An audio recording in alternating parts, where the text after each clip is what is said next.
parole aux associations.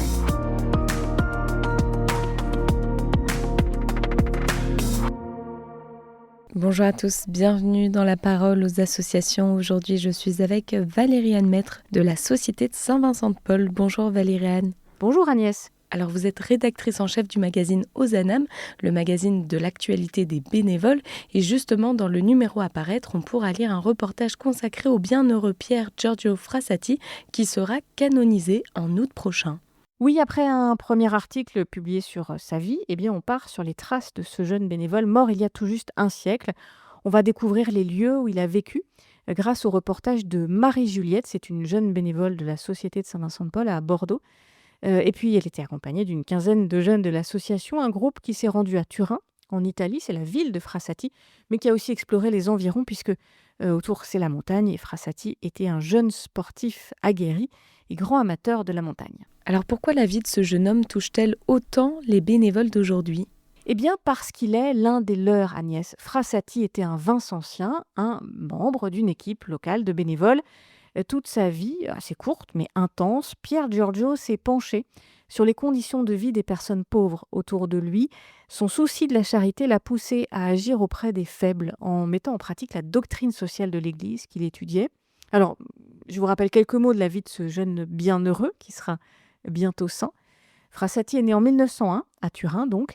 Il est le fils d'une famille bourgeoise très attachée à ses valeurs. Son père était propriétaire d'un journal, La Stampa. Il a aussi été sénateur et ambassadeur et sa maman était artiste peintre.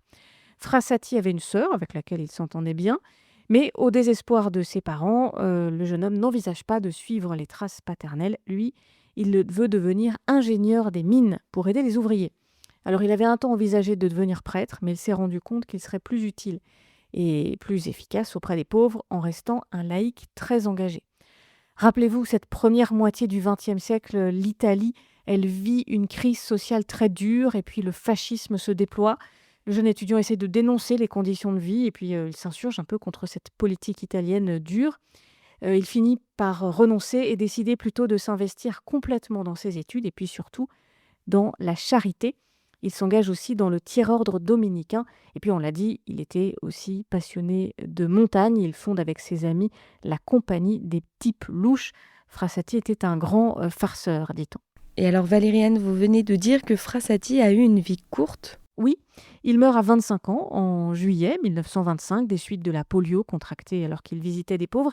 Et jusqu'au dernier moment, il donne des consignes pour apporter de l'aide aux personnes qu'il visite.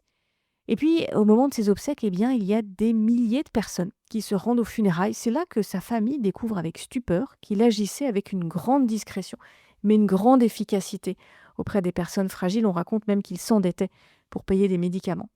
Après sa mort, son action devient inspirante pour de nombreuses personnes. Il est finalement béatifié en 1990 par le pape Jean-Paul II.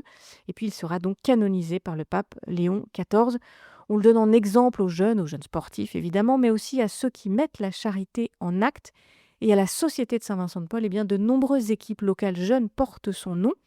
À l'occasion de la canonisation, un groupe partira même des Alpes jusqu'à Rome en août prochain pour célébrer avec le monde entier cette canonisation d'un Vincentien italien. Merci Valérie-Anne pour ce partage et je rappelle qu'on peut avoir plus d'informations sur le site internet ssvp.fr. Je vous souhaite une très belle journée sur KTO Radio.